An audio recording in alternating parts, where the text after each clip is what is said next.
Hello guys, welcome back to my channel.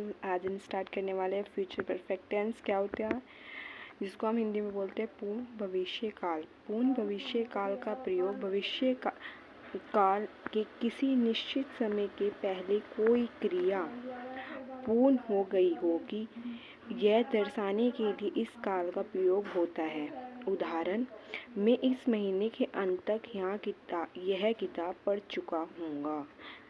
क्रिया हो गई होगी ऐसा संभावना व्यक्त करने के लिए भी इस काल का प्रयोग हो सकता है, जैसे वह अब तक घर पहुँच गया होगा। इस काल की पहचान क्रिया के अंत में आ, ई, ए ये अक्षर और वाक्य के अंत में होगा, होगी, होगा ये शब्द, अर्थात वाक्य के अंत में या होगा, आ होगा। ठीक है। रचना कर्ता plus will be, will have plus क्रिया का तीसरा रूप। अब यहाँ दिए गए उदाहरण का अध्ययन करके इन वाक्यों को फिर से कुछ अंग्रेजी में बनाएं। कुछ एग्जाम्पल है, जैसे फर्स्ट एग्जाम्पल है, बस छूट गई होगी। The bus will have left. वह अब तक घर पहुंच गया होगा। He will have reach got home but now. इस महीने के अंत तक मैं यह पुस्तक पढ़ चुका हूँ। आई will have read this book by the end of this month. मेरी परीक्षा 15 मार्च तक समाप्त हो चुकी होगी। My examination will have finished by the 15 मार्च।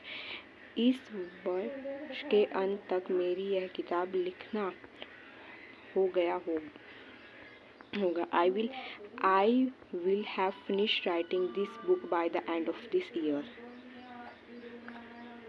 उसने यह खबर सुनी होगी। ही will have here this news. Here में सुनना होता है। उसने अगले हफ्ते के अंत तक 1000 रुपये की बचत कर ली होगी। ही will have save 1000 by the end of this next year. तब तक यह किताब मैंने 2 बार पढ़ ली होगी। I will have read this book twin by them. आप इन एग्जाम्पल को इंग्लिश में बनाकर देखिए। नहीं बनेंगे, कहीं प्रॉब्लम आ रही है तो मेरे से पूछो। और अगली बार हम सीरीज स्टार्ट करने वाले हैं परफेक्ट कंटिन्यूअस टेंस की। तो सब्सक्राइब करो चैनल को, आप तक नोटिफिकेशन पहुंच जाएगा। ठीक है। Thank you so much.